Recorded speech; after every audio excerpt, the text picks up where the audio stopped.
اگر میں کسی دفتر میں کسی فیکٹری میں ملازم ہوں، مجھے 8 گھنٹے کام کرنا ہے، میں یہاں کیمرہ مین ہوں، میں لائٹ مین ہوں وغیرہ وغیرہ، میں این ایل ای پہ کام کر رہا ہوں، لیکن میں 8 گھنٹے کے لیے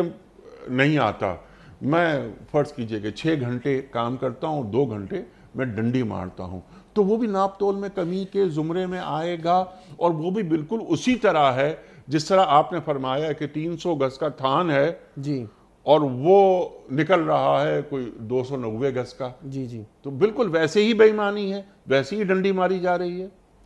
بالکل ویسے ہی ہے۔ اب اس میں اگر ہم مسائل پہ آ جائیں تو ایک پوری نشست چاہیے کہ اب فائنینشیل مسائل کیا ہوتے ہیں۔ مثلا میں 300 گز کا تھان 290 گز کا بیچ رہا ہوں تو میرے لیے 10 گز کے پیسے حرام ہے نا۔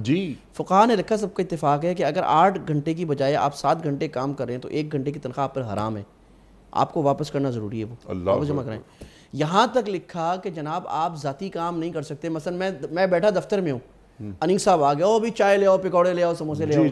یہ بھی حرام ہو گیا، اس لیے کہ میں یہاں پر بیٹھنے کے لیے نہیں مجھے ہائر کیا تھا، مجھے کام کرنے کے لیے ہائر کیا تھا۔ تو دنیا میں جو ڈیولپ دنیا ہے وہاں اگر چلے جائیں تو وہ آپ کو چائے پکوڑے نہیں دوست کے پلاتے، بولتے ہیں جی آپ بعد میں آئیں، اور اگر آپ بزنس کرنے گئے تو پھر وہ آپ کو چائے پلائے گا، کہ وہ بھی کہ بزنس کے لیے آپ بیٹھے ہیں، اس کمپنی کے کاروبار کے لیے۔ اور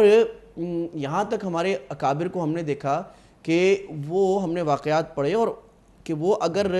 8 گھنٹے کے کام میں آدھا گھنٹہ 15 منٹ پرسنل کام کرتے تھے تو اس پرسنل کام کی تنخواہ واپس جمع کرواتے تھے کہ یہ 15 منٹ کی تنخواہ میرے لیے حلال نہیں کہ میں نے پرسنل کام کیا، کیونکہ اب تو واٹس ایپ بھی ہو رہا ہے جناب، فیس بک بھی ہو رہا ہے، جواب بھی دیے جا رہے ہیں، دوستوں سے باتیں بھی ہو رہی ہیں، یہ سب ناجائز ہے کیونکہ آپ وہاں پر کام کے لیے، اسی لیے تو ایفیشنسی نہیں ہے